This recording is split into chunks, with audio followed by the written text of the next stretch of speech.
You know that passport you have tucked away in a drawer somewhere? It's probably seen better days, filled with stamps and that photo you'd rather not talk about. But it's also something else entirely. It's a really sophisticated piece of tech, jam-packed with hidden cryptography that's designed to protect the most important thing you have, your identity. So let's start with a question. The next time you pick up your passport, I want you to really look at it. What are you actually seeing? Because I can promise you there's a secret language, a whole digital conversation happening right under your nose. And here it is, the big reveal. If you see this little symbol on the cover, and most modern passports have it, then what you're holding isn't just a paper booklet, it's a computer. No, seriously, it has a tiny chip inside with its own file system, access roles, and a whole bunch of cryptographic protocols. For all intents and purposes, it's a computer. So here's how we're going to break this down. First, we're going to unpack that secret computer inside your passport. Then, we'll step into the digital danger zone to see what threats it's up against. We'll look at the early, kind of flawed attempts to protect it, and then check out the modern armor it uses today. From there, we'll talk about the cracks that still exist in that shield.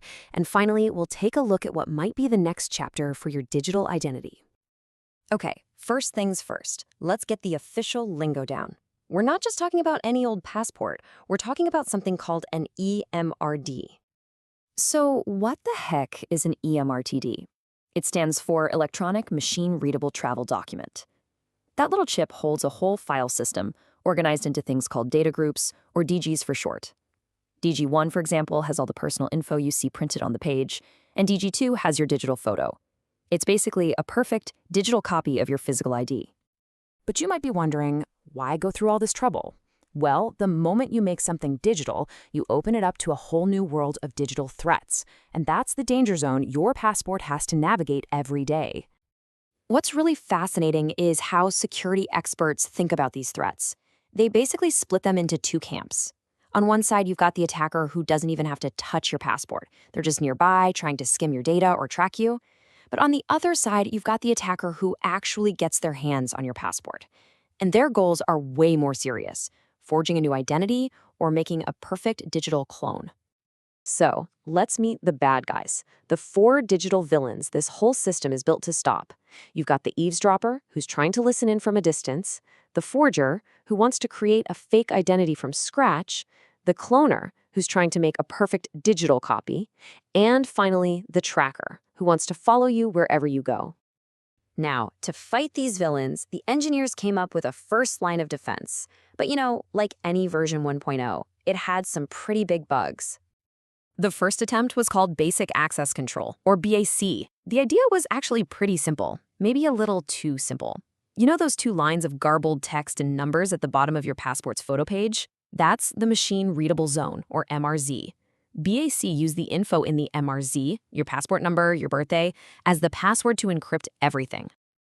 And this was a terrible idea, just awful. The MRZ has what's called low entropy, which is a fancy way of saying it's not random at all, it's just your personal info. An attacker could guess it, or worse, just listen in once and then crack it offline. That last point on the slide says it all. It's like using a password that's literally written on the cover of the book it's supposed to protect. There were a few other early tools too. Passive authentication was pretty good at stopping forgeries because it checked for a digital signature from the country that issued it, but it couldn't stop someone from cloning the data. So they came up with active authentication, where the passport had to prove it held a secret key. But that had its own problems.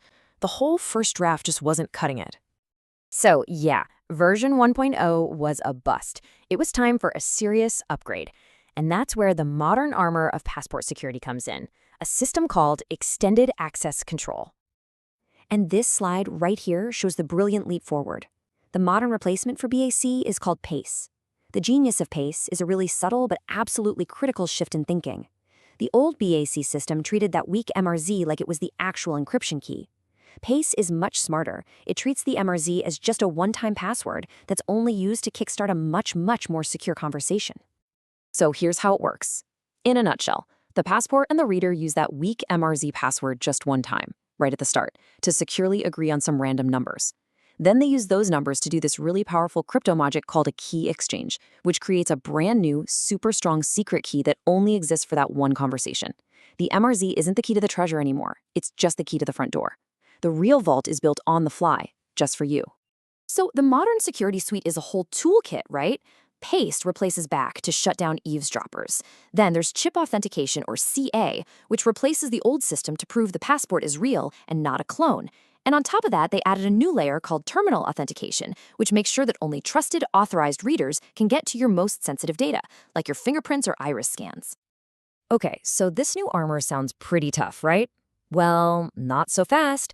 Even the best armor can have a few chinks. The story doesn't just end with a perfectly secure system, because there are still real-world risks we have to talk about.